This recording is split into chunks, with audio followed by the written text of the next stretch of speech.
Hello and welcome to this edition of Tour Confidential on Golf.com, presented by FootJoy, the #1 shoe in golf. I'm Jessica Marksbury, joined today in our Lower Manhattan studio by Golf.com's Sean Zock and Sports Illustrated's Gary Van Sickle via Skype.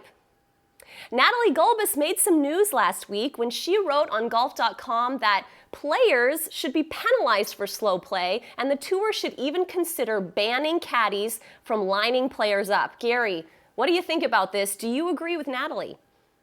Well, being against slow play is kind of like being against pollution. I totally agree. There's a million reasons why play is slow in pro golf. The only way to really solve this problem, it's a gray area. Players don't really realize how long they're taking. Football has a play clock. Basketball has a play clock. You bring a play clock into golf, a shot clock. You have 45 seconds once it's your turn. It eliminates the debate. You either hit it in time or you didn't. And it's that simple. Then you can figure out some commensurate penalties. I'm not in favor of strokes, but I suggest taking away courtesy cars and perks that really hurt the players. But it's a yes or no question, and that will get these players speeded up. They will adjust to it. I think the shot clock idea is brilliant. The question is, when does the shot clock start? Does it start as soon as the player approaches his ball, or in that crucial discussion period that they seem to have with their caddies that can take minutes before they actually approach their ball on the golf course? I think as long as they get near their ball, that's when you need to start thinking about a shot clock. And eventually, when you create a hard and fast rule about players' proximity to the ball, that's how you can actually decide how long your shot clock is going to be. Now, baseball has also done a lot of things to work on its pace of play. And they haven't really incorporated anything in baseball, but they're doing something about it.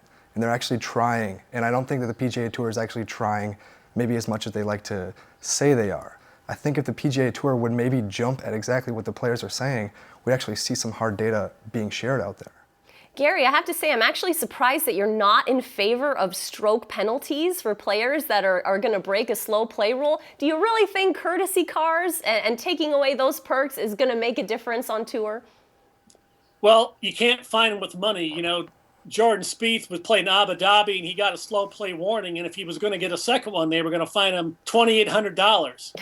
Well, he made $22 million last year. That's like fining me, 50 cents. Money doesn't do it. You take away the courtesy car. Hey, buddy, you got to rent your own car. It's a hassle. You lose your parking spot in the clubhouse. You park with the caddies and take a shuttle in. Maybe you pay for your range balls like they did in the old days. You got to do something to get their attention.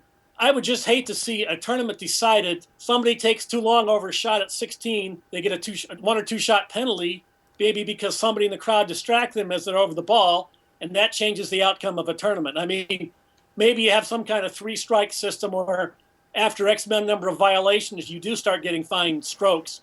But I don't want to affect the outcome of a tournament with penalties right off the bat.